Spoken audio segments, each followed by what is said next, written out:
Itinanghal na big winner si Fiang Smith sa katatapos lamang na Pinoy Big Brother Gen 11 ng ABS-CBN.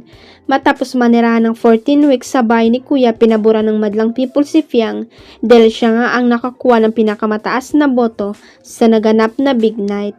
Waging-wagi ang nakabugurang influencer ng Mandaluyong City sa makasaysayang big night ng PBB Gen 11 nung nakaraang gabi na nagtala ng mahigit 2.26 milyong live online views sa YouTube at Facebook ng ABS Entertainment. Nakakuha si Piang ng pinakamataas na public votes with 30.66% para maging ika-18 na big winner ng sikat na reality show. Mag-uuwi siya ng bagong house and lot mula sa Vista Land and Lifescape INC at 1 milyong cash. Lubos ang pasalamat ni Piang sa mga sumuporta sa kanya. Anya, I can't believe this. I want to thank everyone of you who has supported me since day one. I did it. Gumawa ng kasaysayan ang PBB Gen 11 sa pagtala nito ng pinakamataas ng live online views noong big night kung saan tinutukan ng mga manonood kung sino ang hihiraming big winner.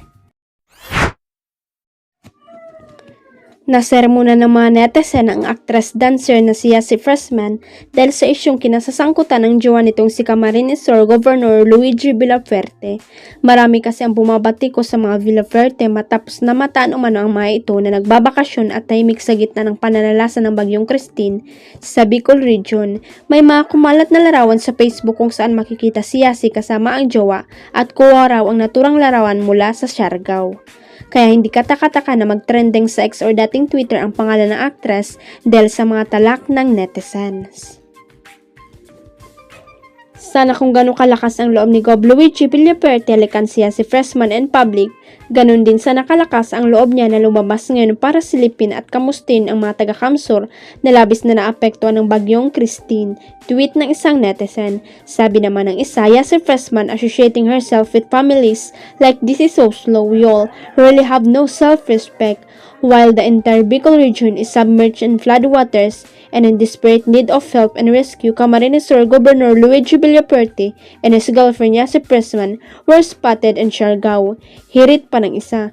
Samantala, nauna naman ang pinabulaanan ni Kong Ray Villafuerte ang mga akusasyon na ibinabato laban sa kanyang pamilya. Ngayong panahon ng kalamidad, dapat lahat nagtutulungan at nagkakaisa.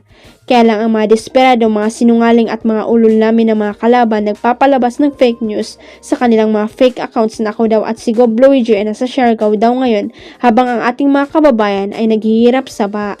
Kasinungalingan at hindi totoo ito dahil alam ng mga taga-Kamsur na puro panira at daldal lang ang aming mga kalaban at walang natutulong kaya gusto lang nila gumawa ng fake news para siraan kami, saad ni Kong Ray.